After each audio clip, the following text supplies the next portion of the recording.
नमस्कार दोस्तों, आप सभी का स्वागत है मेरे चैनल LKTSIQ में। दोस्तों, मेरा पहला वीडियो हाल ही में अभी आया था और वो थ्योरी बेस पे था। मैं साइंस के टॉपिक वाइज बिल्कुल एक क्रमबद्ध तरीके से पढ़ा रहा हूँ, तो आप लोग जुड़ सकते हैं। पहले मैं थ्योरी सेक्शन लेके आता हूँ, फिर उसके बाद MCQ।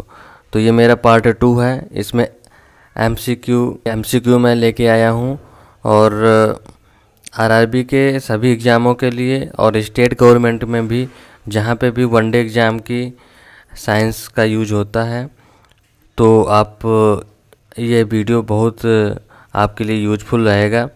ALP technician, JEE, group D, इन सभी एग्ज़ामों के लिए। और ये इंट्रोडक्शन वीडियो का MCQ क्वेश्चन है जो कि जीव विज्ञान की शाखाओं से रिलेटेड है।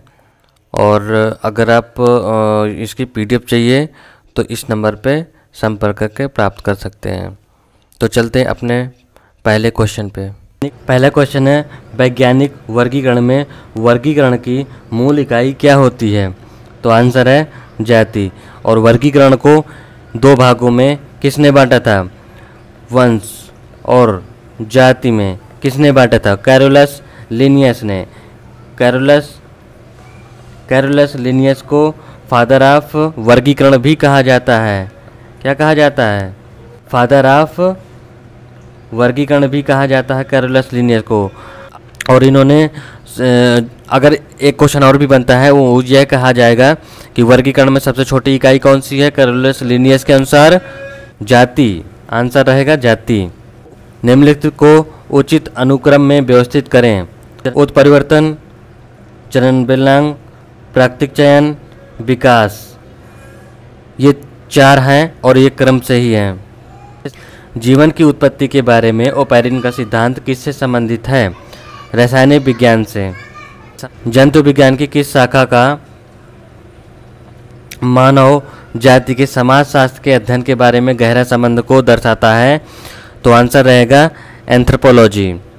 निषेचन, विकास, विभाजन, विभिन्नता के अध्ययन को किस नाम से जानते हैं? तो आंसर है भ्रूण विज्ञान को। और देखिए, आनुवंशिकी में एक पीढ़ी से दूसरी पीढ़ी तक जाने में समानता और भिन्नता का अध्ययन किया जाता है।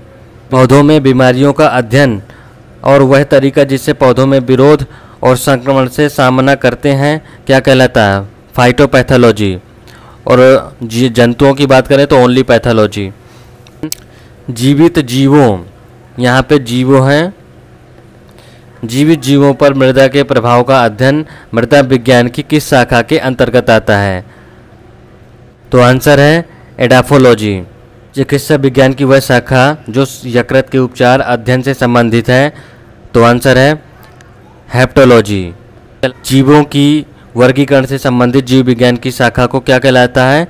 वर्गीकरण। और वर्गीकरण के जनक कौन है? Carolus Linnaeus.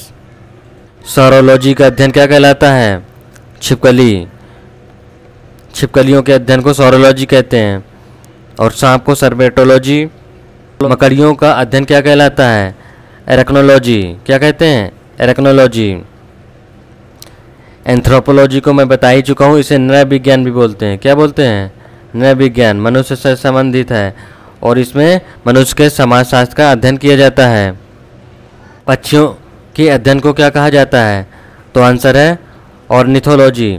अगर वीडियो अच्छा लगे तो लाइक सब्सक्राइब जरूर कर दीजिएगा। और मैंने ऑप्शन नहीं रखा, ABCD ही हैं ऑप्शन, ऐसा समझिएगा।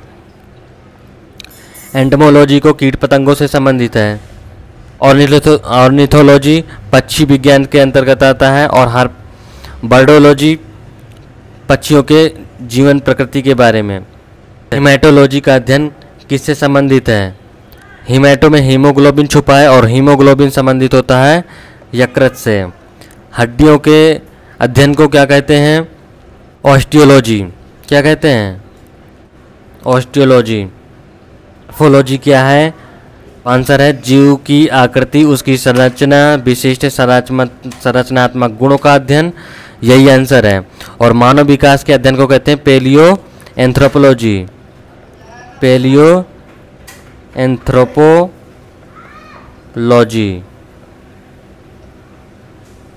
और कीड़ों के अध्ययन को अभी मैं बता चुका हूँ, इसे एंटोमोलॉजी बोलते हैं।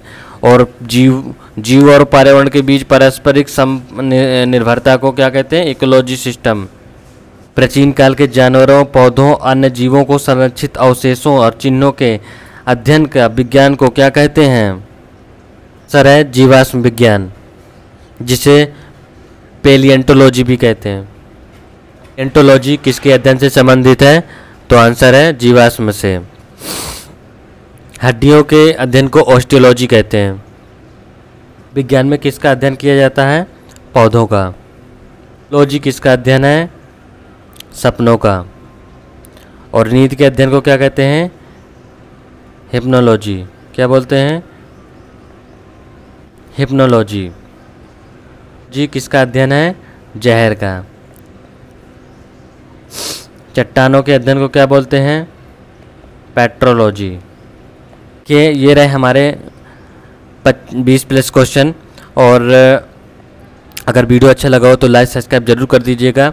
अब ये पार्ट दूसरा आएगा इसका, उसमें से 20+ क्वेश्चन होंगे। पार्ट 3 में आएगा 20+ क्वेश्चन होंगे। वीडियो ज़्यादा बड़ा ना बन जाए, इस वजह से मैं पार्टों में डिवाइड करके MCQ लेके आ रहा हूँ।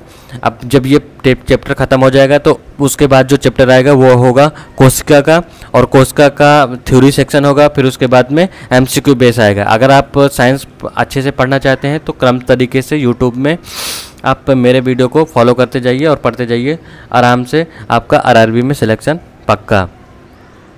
तो thanks for watching, bye bye, मिलते हैं अगले वीडियो पे।